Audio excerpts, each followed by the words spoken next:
Hello, everyone, and welcome to Textiles and Tea with the Handweavers Guild of America. I'm Kathy Group. I'm the Advertising and Marketing Manager, and I'm your host today. We have a great episode today, and it's sponsored by Greener Shades, maker of beautiful dyes.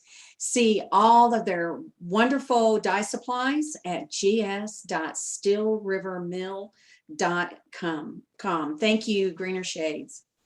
We will take questions today. They're at the very end of the hour, the last 15 minutes.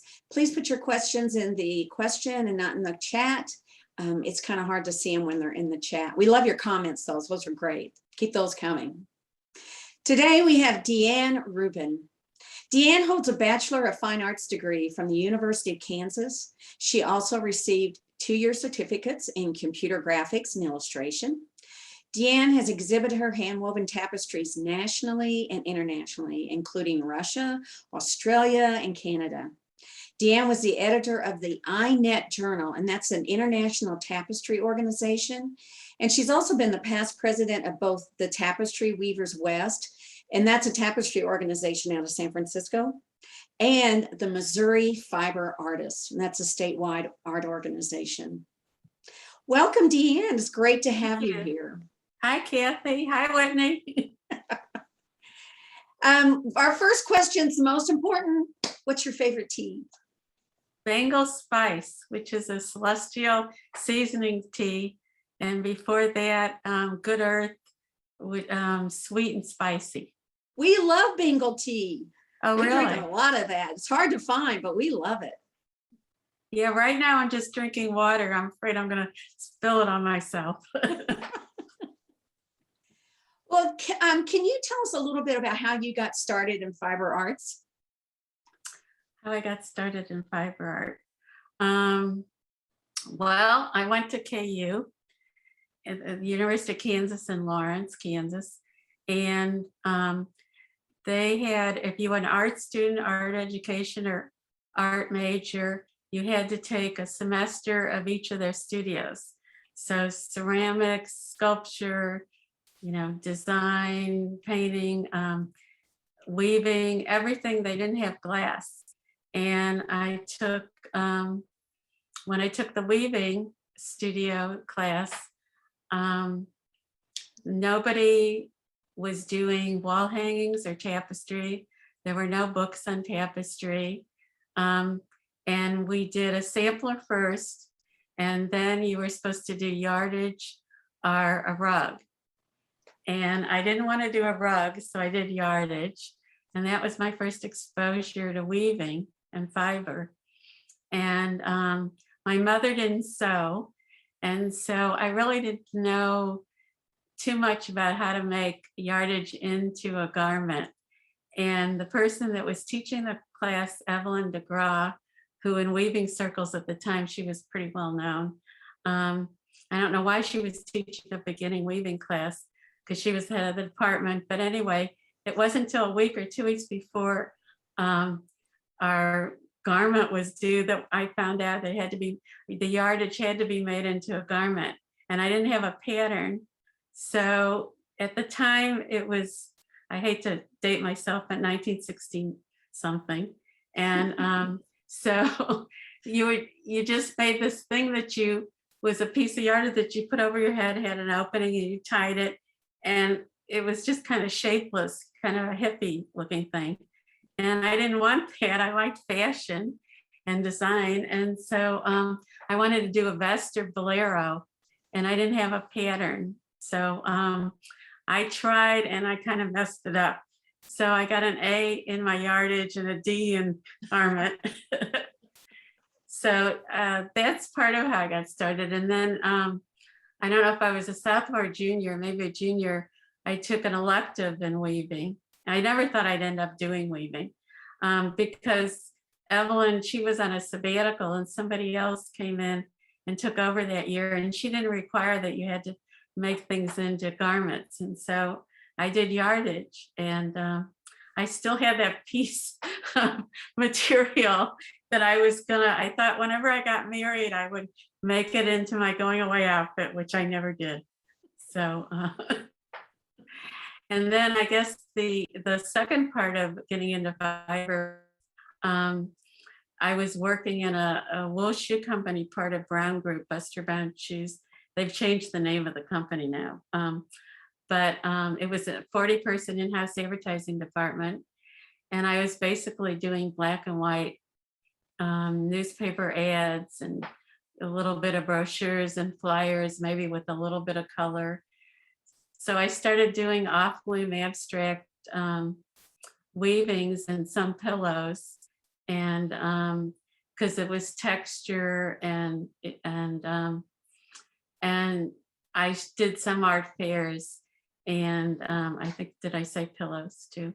And actually, if you watch HGTV shows now, it's all in the interiors, the shows, all that stuff is back again. But anyway, I started doing that, and I got more and more interested in doing flat pieces and imagery, basically faces. And I was doing tapestry without knowing it. And I guess in college, the samplers, we learned tapestry techniques, but we never did tapestry. So I guess at one point I went to the St. Louis Art Museum, and there was Muriel Nesney-Helfman's Breath of Life tapestry, which was a commission hanging from the ceiling. It was big. And I just stood there looking at it with my mouth open, because it was combining. It was the first time that I realized I was actually seeing tapestry. And it was combining what I was doing during the day at work, design and black and white drawing, with what I was doing at night and weekends, weaving and texture. And at that time, I just thought, I want to learn how to do that. And I didn't know anything about Muriel. I was too shy to actually call her. And so a week or 2 weeks later, my mother called and said there was a newspaper article in St. Louis Post-Dispatch about Muriel and the show and the tapestry. And so she gave it to me, and there was a photograph of her and her apprentice. And I thought, oh, you can apprentice with somebody? I didn't know that. So I waited a little bit, and then I wrote her a letter, too shy to call her, and told her I wanted to be an apprentice. And so I didn't hear from her for like 3 months or something. And I'm terrible. I've always been bad with names. And one day she called up and said, this was Muriel. And I had no idea who she was. I didn't recognize the name, but into the conversation, I realized. And at that point, I guess she invited me over to her house to talk. And she said she wasn't interested in an apprentice. She already had 1 or 2 and didn't want any others. And she had their Charms tapestry hanging in the living room. And I loved that piece. And so I fell in love with that piece. And I guess I met with her a couple times in her house, and I learned more about tapestry than I had in school. And I decided, I think I want to do this and learn this. And she never taught. And after that, I saw she was teaching a workshop at Craft Alliance, and I signed up for it immediately. And we had to warp our horizontal looms, and I screwed up the warp terribly. Got it all knotted off and messed up. So I was embarrassed, but I waited a couple of weeks, and I called her and I said, Muriel, I don't know if you remember me, but I'm the one that wrote you the letter, and the one that messed up my warp in the workshop, and I want to quit my job and apprentice to you. And so I ended up doing that. Oh, that's amazing. I'm sure there are people listening going, oh, I've done that, It feels good that we've all messed up those warps from time to time. To this day, I've never liked warping a loom. I always feel that's the work, and the pleasure is weaving once you got the warp on the loom. Well, I was curious about Kansas, that it seems like the University of Kansas, at least at points in time, has had this kind of a hotbed for fiber arts. How did you end up there? Why Kansas?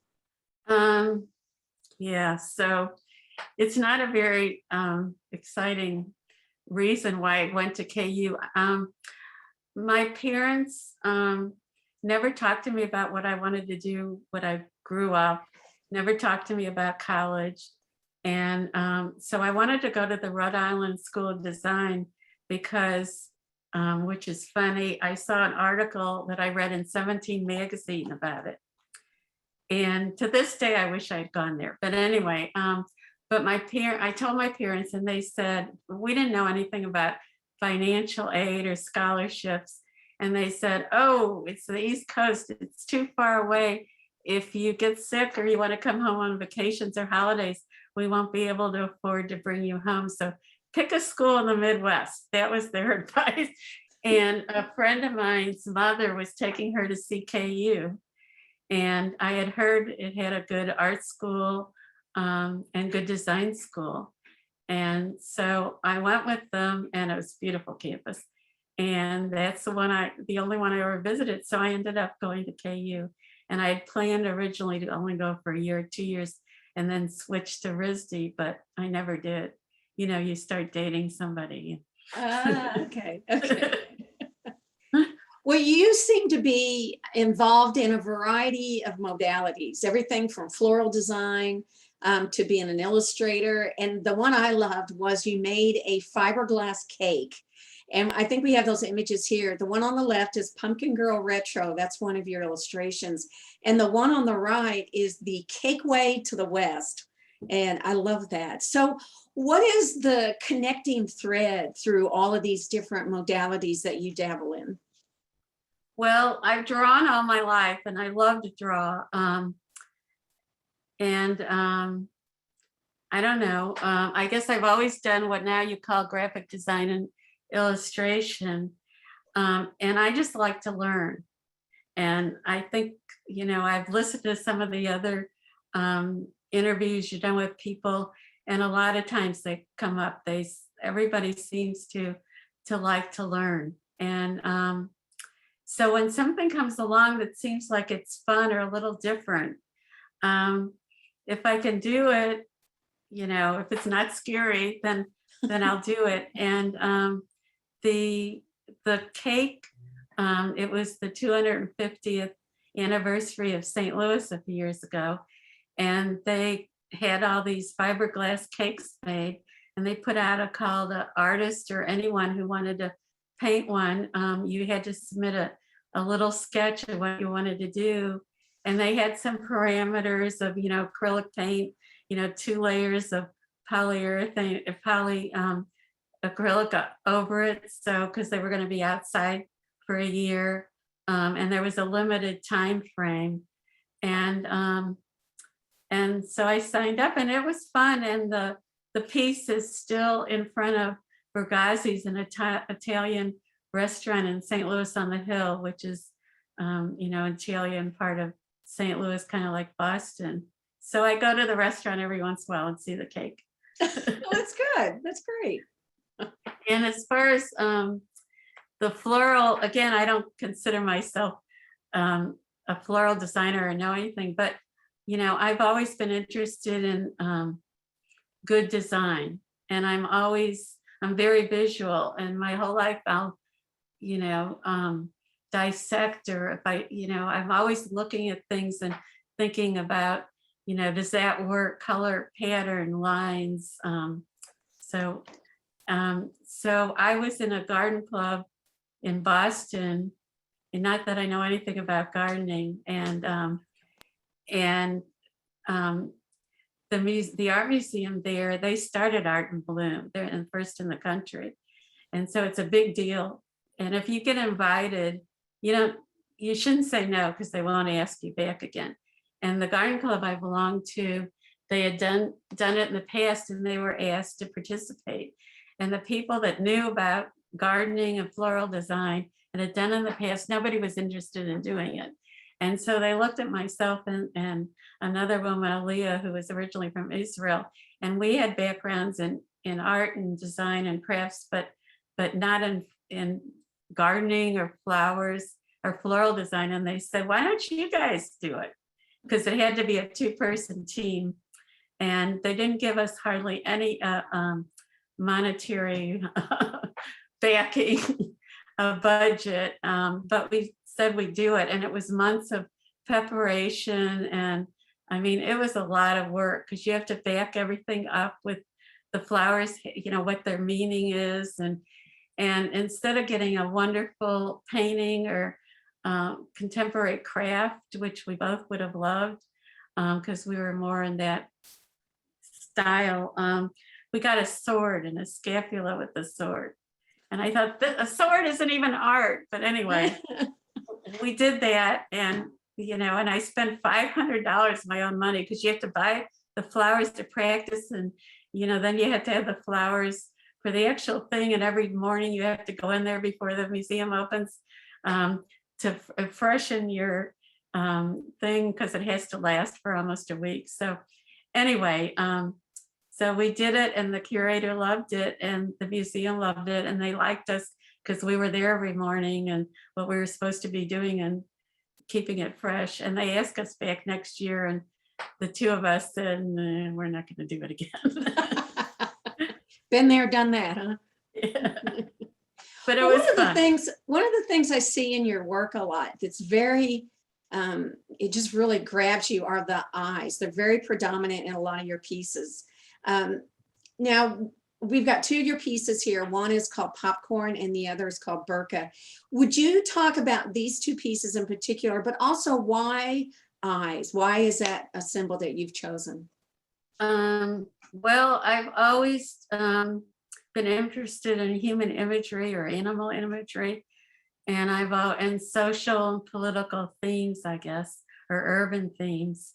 I've never been interested in landscapes, and you know, or nature. It's nice, but it's, you know, I'm not gonna probably draw something from outside necessarily. And so particularly the face, and I've always been interested in the eyes, because I think that's the main part of the face. If you get the eyes wrong, the face just isn't right. If you get the nose and the mouth wrong, it just changes the expression or what the face looks like. And my more recent small pieces, the last few years, I at one point I was looking for an image of a dumb blonde or a dumb woman that wasn't dumb, and I had a TV guide that the cover of it had the stars, the couple from Mad Men, and she was the dumb blonde I needed for my imagery, and I can't remember why I wanted a dumb blonde, but anyway, so of her face I drew a quick. And with a bold magic marker and tracing paper, a quick sketch of her face. And when I was finished, I looked at it and I loved it, because I've always liked a beautiful line, and it was abstract and interesting enough. It reminded me of Japanese or Chinese calligraphy. And I had been to Japan with Craft Alliance a few years ago, and we had actually been with a Japanese calligrapher. And so it was fresh in my mind. And I've just been intrigued with the line and started working on it. So these horizontal pieces were the start of that. And I'm still working with that same face. And now I forgot what your question was. You're answering it. I just think these pieces are amazing. And now these are the actual dimensions. These are not like details. No, these are the actual pieces. Wow. That really enforces that focus on the eyes, doesn't it? Yeah, and I forgot what size they are. Are they 30 inches by, now I can't remember. But I found, yes, some good stretcher frames that worked with them. But I also found when I had to pack one up and send it to an exhibit, you can't find a box that'll fit. If it's that long, it's going to be huge. So that kind of discouraged me from doing some more. Well, when you use a symbol like that, whether it's eyes or whatever, I'm always curious, because some artists will use that symbol continuously, for everything they do. It's just, they seem to view it that it's endless, that there's so many possibilities that you can do with it. You can just do this, do that, you can change it. And then sometimes you see people that will do a symbol, they'll do it for a while, then they move on. So where are you in that continuum as far as using symbols? And how do you know when it's time that you're finished with it? I makes guess we're talking about themes, maybe more, or images more than symbols. But, Either one, yeah. yeah, but I'm kind of full circle on that because I'll, do something, a series, drawings, designs, and play with it, for a while or a long time. And when it stops talking to me, like when I look at something and it doesn't, I don't say to myself, well, what if I did this? Or what if I changed that? Or how about this? If I don't get that kind of a reaction, then I kind of lose interest in it, or have lost interest, and I'll go on to something else. But before I start my larger pieces or my more important pieces, I have a map cabinet, and I have I'm not thinking of the name. Uh, I don't want to say clip art. I can't think of the name all of a sudden. Anyway, and a swipe file. And I go to the swipe file, and I'll have artist postcards that I like the work, or postcards of exhibits, or I'll have my a lot of old drawings, and things that I've never made tapestries of, that nobody's ever seen, or versions of things, and it inspires me. And sometimes I look at those things and I want to go back and do that, or do a version of it. So that's kind of I guess how I work. So I do, and I also, when I work, I do a lot of drawings, a lot of variations of a design until I get one I like, and I'll still like versions of it. And so, next time I might want to try that. And it's kind of the beauty of doing smaller works than larger works, because a large work, when I used to do that, I might spend 6 months on one piece. And so I'm more serious about what do I want to look at, and it's worth my 6 months of my time to spend on a piece, versus during that 6 months, I could do 3 small pieces. I could do a small piece that takes 3 months, 2 months, or 1 month. And so I can do more of a series, or play with different versions of it. And so even though people don't see all the steps that I've done to get to the one tapestry that you see, there is a continuum, but nobody sees that. It looks like a big jump. Mm.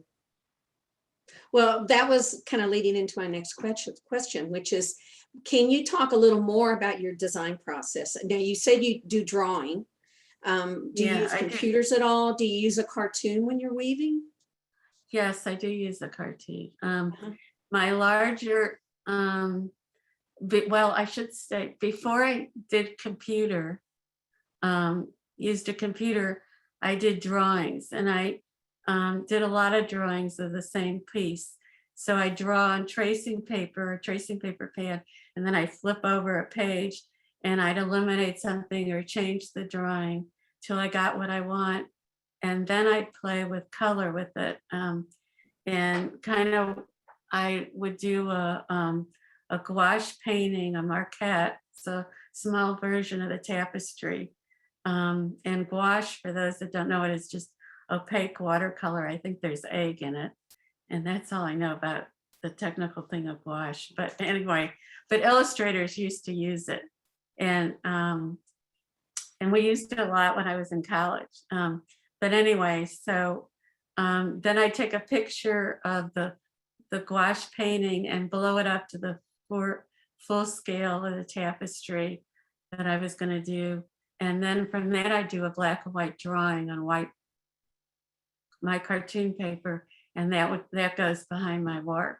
So when I started using a computer, I draw with the mouse on my Mac. I've never used a PC. And then I print it out on my Epson inkjet. And my latest Epson, I just found out it's old enough, they discontinued the ink. So I'm gonna have to get a new printer. Um, and also, let's see, what else was I saying? Well, let me interrupt you a second. I have a curious question. Why black and white? Why do you not have the cartoon with the colors? Does that change as you go? The word, I always like to tell this people when I talk to people about tapestry. The word cartoon means black and white drawing. So the Oh, funny really? papers, the funnies used to be black and white drawings, so that's why they were called cartoons. And cartoons came from, I just like little things like these. And cartoons started with tapestry and stained glass in the Middle Ages because they used them for their designs. Why there's no color? I guess because it's easier to see the line to follow it. Mm. But you know, now Do that you I know the colors before you start, or do you change that as you go? Or I work on the computer, and I do the drawing, and the wonderful thing about computers, you can change everything so fast and save your old stuff so you can go back and look at it. But also you can change color or refine or change the color and see what red would look, or black or purple or yellow, and try something different. But when I get what I like, then I print it, and I usually change the color once I get what I like, because my printer doesn't match my monitor color. So I'll change the color on the monitor to match. So what I get on the printer is what I had on the monitor. So I do, sometimes I do use a cartoon that has color now. But usually once I get the design, then again, I have to go in and I do a black and white drawing. And on a computer, and I use Adobe Illustrator to work. And so it's hard to change, or I find it hard to change to a black and white drawing after you've got the full thing done. But anyway. well, a lot of the works you do are small, but like you were saying, you also do very large works. And we have two of those right now. One is called Sweet Shop and the other is called Bocce Ball. And they're very different in style, but the common denominator is that they're events of an everyday life. So how do you choose the theme for your larger works? Is that a different approach to the smaller ones? Yeah, because my larger works, again, I used to do larger works, and I didn't know anybody except Kathy Todd Hooker that did small tapestries. Everybody that I was familiar with or knew was doing large tapestries, not huge, but bigger. But so my large pieces, they were based on photographs, most of them. And the small pieces now are not based on photographs.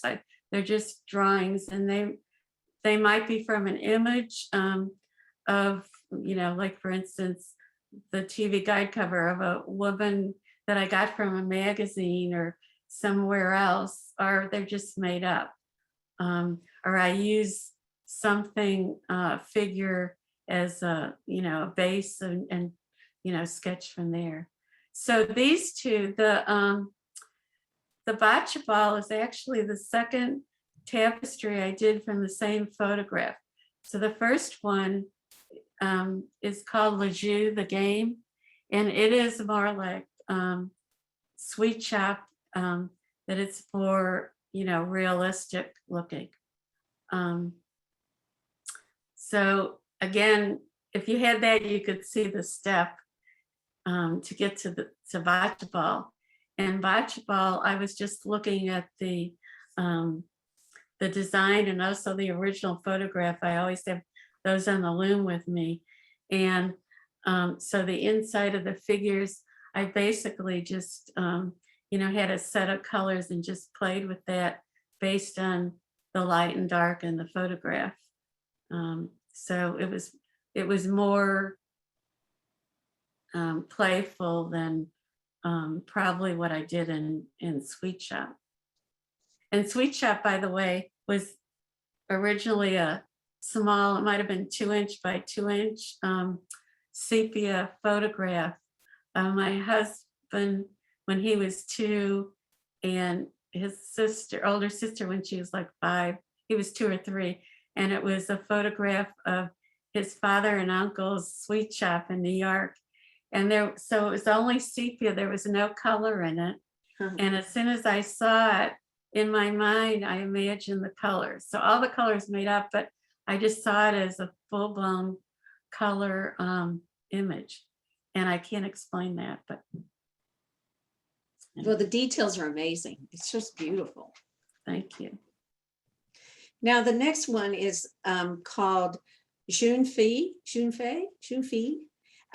the background of this work, it just amazes me because it's almost abstract, but it could get so busy that it's distracting, but it isn't. It's just beautiful. Can you talk some about how you determine the background that you use? Yeah, and this is a detail of the piece, so it's longer, but it's the background. You know, there's the blacks bars, but it's basically abstracted. Well, I guess there's no black at the top, but the chair goes up a little, and you see part of her fingers. So this was based on a photograph, and actually the Bachelor one was a photograph that we were in the Tuileries garden in Paris, and from a distance I saw the older men playing bocce ball, and I loved the colors and the lights and the darks and the way the fabric folded in shadows. And I told my husband to take a picture of it because I didn't know how to take the picture right, and said, you know, because I want to use this in a tapestry. But this piece was also in the Tuileries. It was the same trip. And I believe he took the photo. That he saw the image first. And of course, when we got it back, I love the image of the little girl picking up the chair, because the feminist whole thing of women aren't, you would ask a man to pick the chair up for you. So I thought this was almost a feminist statement. So even though my political stuff is kind of and social is subtle, it's there. So the background, I guess I've always believed in less, the theme less is more. And so when I do a design, I take the image and work on that. But if something doesn't add or have something to do to the design to make it better, I get rid of it. And so I just don't believe in any excess. It all has to be a reason. There has to be a reason for it to be there. And so a lot of the early pieces, I eliminated the background and then just abstracted it. And so all I had to do was come up with, after I did the image, was what color would support that. And so again, I've liked good design, and I think good design is, it's one of the definitions is there's something dominant, and then there's other things that are subordinate. And when there's too many subordinate things that want to be dominant also, I don't think the design is successful. And I will tell you that Shelley Savlosky is a tapestry artist. I like her work, and her work is the opposite of what I just said. She throws everything in, and I keep thinking she should take a lot of out, but it works, and it's her style. So, and that's one of the things I like about her work. Well, who has been an inspiration for you? You've talked about several artists in your life. Who would you say has been an inspiration? I don't know. Inspiration, I don't know is that the right word. It's their work. There's something in their work that interests me, or that I really love their work.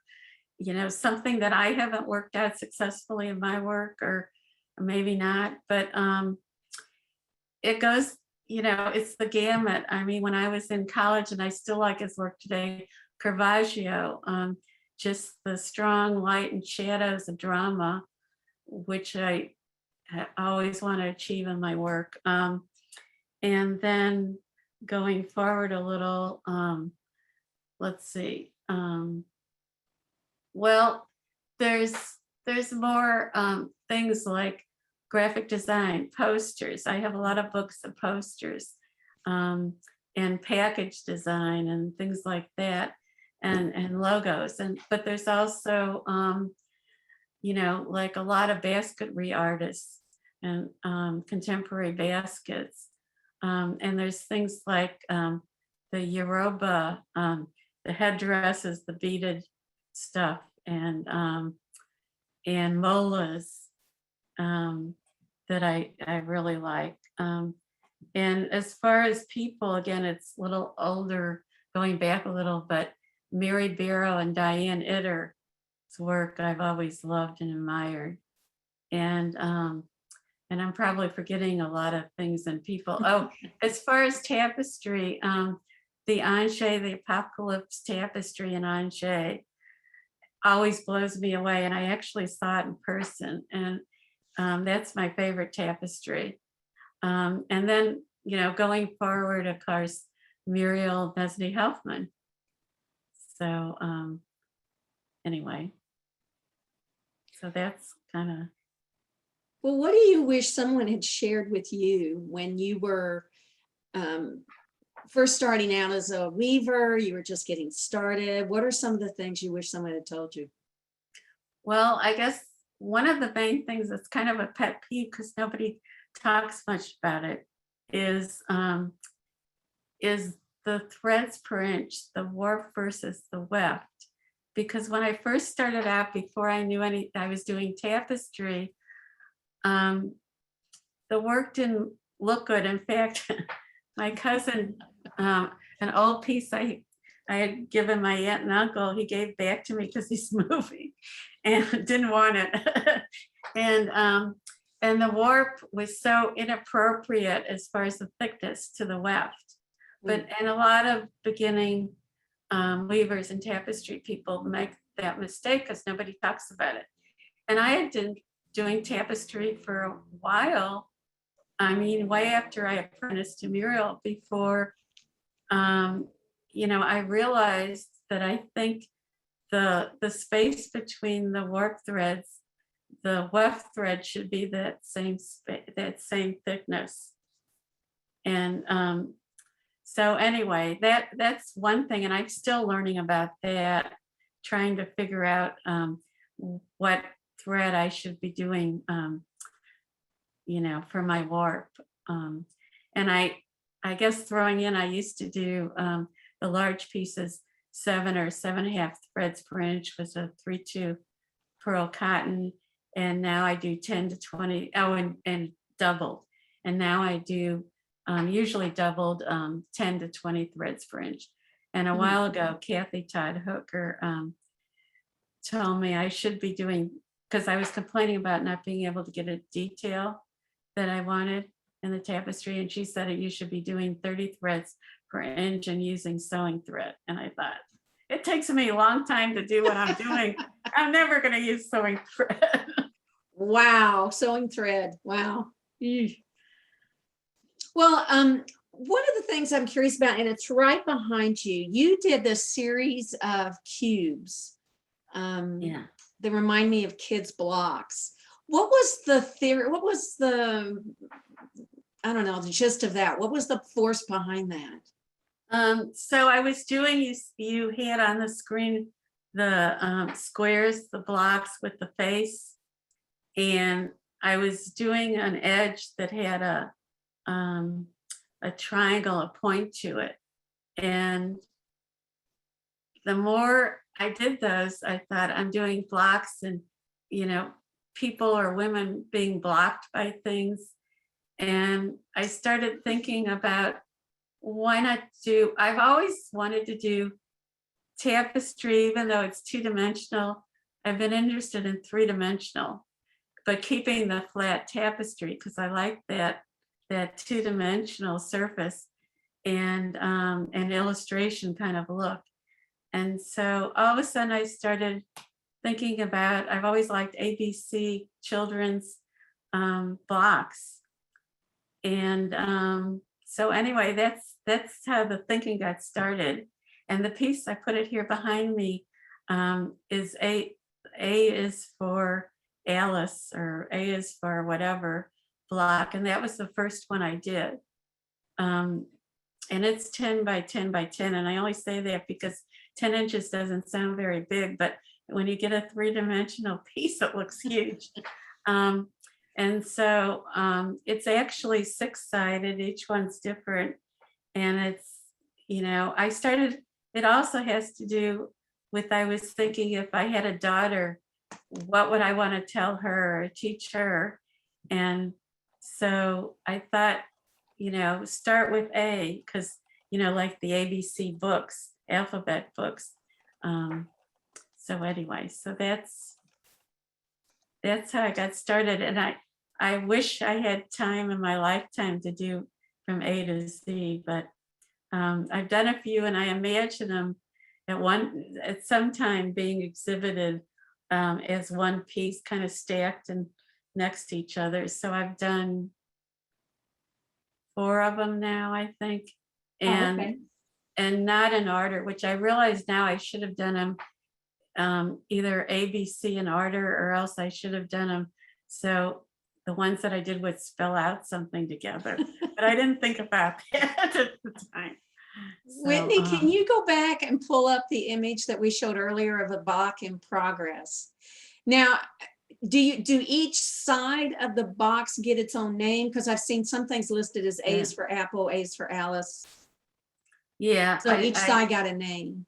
Each side gets a name. Oh, okay. Now, the one behind you is A for Alice. Oh yeah, I can see the name written on it. Yeah, and it's the A is for whatever block. So I can show you some of the sides.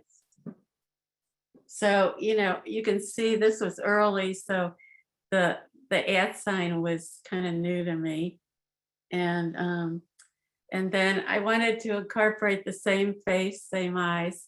So this is A for apple, and I was thinking of a couple of fairy tales where you take a bite out of the apple, and Adam and Eve, the bite out of the apple. So that was that. And then this is A for art, and so I switched it. So instead of the person being the more realistic eyes, I did more of a cartoony eye and put the more realistic, the face I've been using as the mask, and the handle of the mask is a paintbrush. And so let's see, and then and this is A for ascend, so it's a ladder going into the clouds. And then this is just another side, and I designed this, and no matter which way you turn it, like children's blocks, you're going to have something that's upright and something that's probably not. But because of exhibiting, I realized the blocks I did after this that I should do have it so they all look right when they're being exhibited. Well, one thing I was curious about is while you were in school, or maybe throughout your life, did you do other types of weaving? It looks like you do an upright loom for your tapestry. Did you also do floor loom, rigid heddle? What other kind of weavings were you involved in? Yeah, I don't remember what kind of looms we used in college, but they were horizontal. Okay. Obviously, nobody was doing tapestry wall hangings, so there was no vertical looms, and I never seen a vertical loom.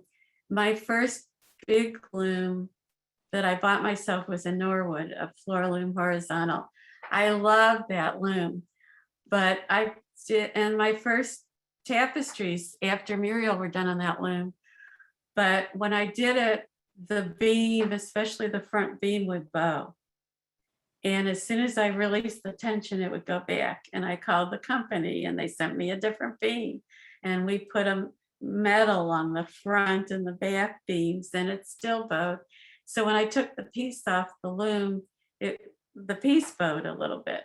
And so after a few, even though I love working on the loom, love the loom, I decided I had to get rid of it. And I actually was crying when the person came and got the loom when I sold the loom. And so I got a glamocra that I think, let's see. No, I can't remember. I think it'll weave like 38 or 40 or 42 inches. And I weave on that a lot, but it's not good for the tension. And a lot of times I have to put weights on the back of the warp. And I also have a student tapestry loom that the people that came out of the San Francisco Tapestry Workshop had those made based on the Gobelin French tapestry. And it's basically a metal frame loom on wooden legs. And that, because it's a metal frame, will take the tension, but it's small. You know, maybe it's weave the most 18 inches and, you know, you can't roll anything. And then I have a John Shannock loom that's wood, that was the third batch of looms he did. And it's signed and named, and it's numbered 37. But it was designed to do the French way of weaving. So it didn't have a reed on it. It's got petals, but it's, I don't like weaving on it.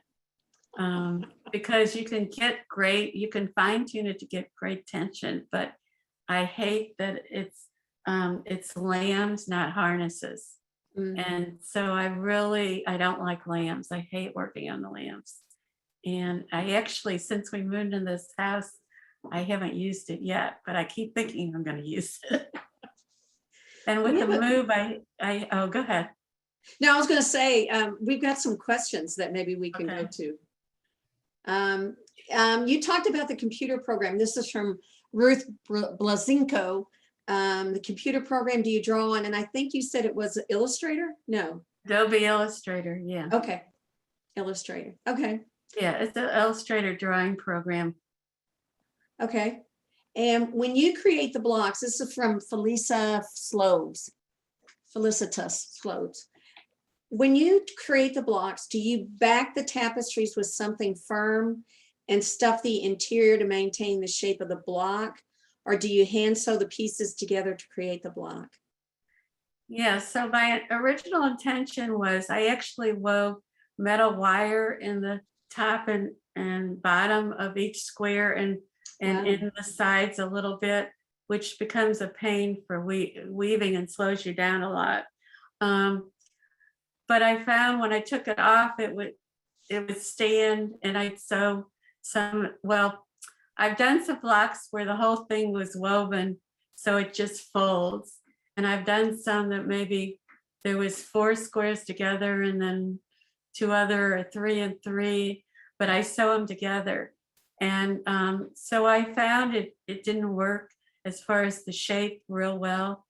So I still weave the wire in it, but I ended up using foam core, making a square to be put inside and having that with a square of styrofoam. I mean, it's all involved. And then I cover that with linen or something and sew that, or canvas, and then that goes inside the square. But yeah, it's a pain. And I'm still learning what I should be doing to make it simpler and easier. And the tapestry squares, I try to make them really stick to, 8 by 8 by 8, but invariably they don't. And so, sometimes you have to stretch it, and sometimes it's a little too wide, but they're pretty good. But I do sew it. Well, Heather Sinclair would like to know, who is the Muriel you keep referring to? What is Muriel's last name? Oh, it's Muriel Nesty Helfman. Nesny was her original or maiden name. And maybe some people know her because later on she did a whole Holocaust series. And she was she grew up in New York, was born and raised in New York, went to Cooper Union.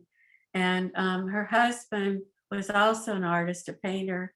And they ended up moving to St. Louis because he got a job teaching design and drawing to the architecture students at Washington University in the School of Architecture.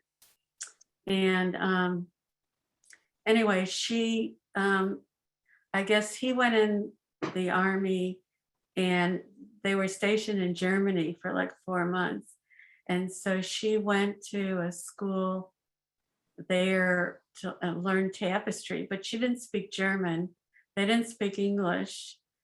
And although she knew she was Jewish, she knew Yiddish.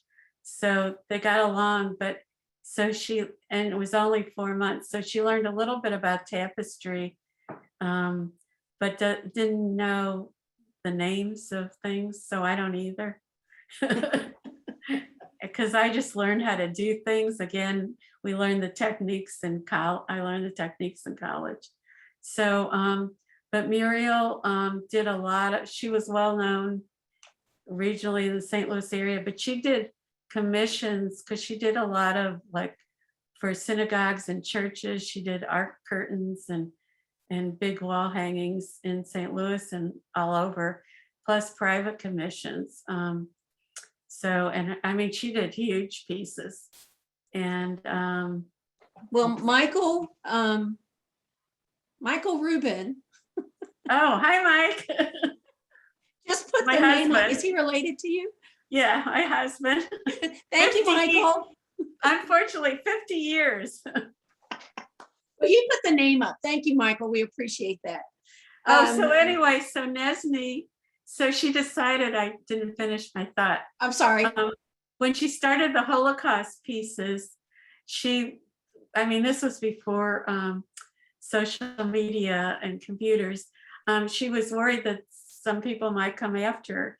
So she decided to direct Helfman, which was her husband's name, her family name, because she had children, and just go with Muriel Nesney. But she had always signed her tapestries and her work Nesney all along, way before that. Oh, well, that's good to know when you're looking for works. And speaking of which, some people were asking where they can see some of your pieces that are installed. Do you have some permanent installations? Or what's your next exhibit? Actually, I just got in a show where that an older piece, small piece is in, that opens November 17th at I'm going to pronounce it right, In God Arts Hotel in St. Louis. And it's a hotel that has art all over it. And they apparently had this biennial show. And anyway, I got in it, and the opening's November 17th. So my draw number 2 pencil, it's 10 by 10 piece is going to be in that. And the art is all over the hotel. And even this show, I think, is going to be a little spread out around the hotel. So she said, I'm either going to be by the elevator, or I forgot where else, on the top, one of the top floors, that there's a couple bars up there. And let's see. Well, of course, I'm in the HDA Small Expression Show. And that's why I got this interview. So, and that's going to be traveling, gone for a year or 2 years, something like that. And so that's all over the country. Where is it now? Advertising person should know. Oh, Whitney would know that. She knows. Oh, Whitney. I think she's telling me right now. Oh, go ahead. No, I was going to say we got another question while we wait for Whitney to let me know where that is. What is the largest piece you've woven and the smallest piece? Ooh. The largest length I've woven is a piece I did, was commissioned by an interior designer for what is it? St. Louis University. Their law library, and it was 115 inches long, and it was 2 pieces. It was rounded at the bottom, and it had to do with the law in St. Louis, and it was only, like one piece of it was only 7, almost 8 inches tall, and I forgot what the other size was. And then I did the sun's piece, which I don't think you've shown yet. There was a commission, and I think that was 95 inches high. And the smallest piece, I don't know, I guess I can just show you something like that. Well, Whitney just told me that the work is at the Appalachian Center for Craft in Tennessee right now. Okay. And there are going to be 2 small shows in St. Louis in January. And because of the move, I haven't had time to do any new pieces. So I'll probably put some older pieces in that. So we'll see. Well, it's hard to believe it's been an hour. Thank you so much for coming today and sharing your work with us. I appreciate it. I love your work. It's just so powerful. Well, thank you, Kathy, and thank you, Whitney. I mean, this has been a real pleasure and honor, and now I'm not nervous now. Yay! That over. And now I'm going to go back and think of all the things that I should have said that I didn't. Hey, we'll have you back on, and then you can do round 2. How's that? Okay. And I will say it's also nice to start from the beginning, because a lot of times when I go to watch the other people you have on to interview, by the time I get on, I miss the very beginning. So you are the beginning. That's the nice part about this. If you want to see more of her work, and you should, it's just beautiful. You should go to her website, deannrubin.com. And like I said, her piece right now is at the Appalachian Center for Craft, if you want to go see that in Tennessee. I do want to thank again Greener Shades Dyes for sponsoring this episode of Textiles and Tea today. They are a unique dye source. It is non-hazardous, non-chrome, low impact, heavy metal free, and dye for silk, wool, nylon, or any animal fiber. So when they say greener shades, they're not referring to the color, they're referring to how environmental friendly their dyes are. So go check them out at gs.stillrivermill.com. Thank you, Greener Shades, for sponsoring this episode. If you would like to sponsor an episode of Textiles and Tea, or your guild, or your business, please go to our website at weavespindye.org, and there's more information there on how you can sponsor an episode. We also want to thank from Tri-Fiber Trust. It's also a source of support for Textiles and Tea. If you would like to see more programming like this, please support HGA by joining or donating to Fiber Trust, or both, at weavespindye.org. Just another reminder, Convergence registration is open again. If you want to take some classes this summer in Knoxville, Tennessee, we would love to have you there. If you've missed any of the episodes, you would like to watch them again, watch them with a friend. They're all on Facebook. You do not have to have a Facebook account. You can watch them there. Next week, we are very excited that we're going to have Kim Winter as our guest. Thank you all so much for being here this afternoon. I do appreciate it. Have a great week, and happy tea. Thank you, Kathy. Thank you.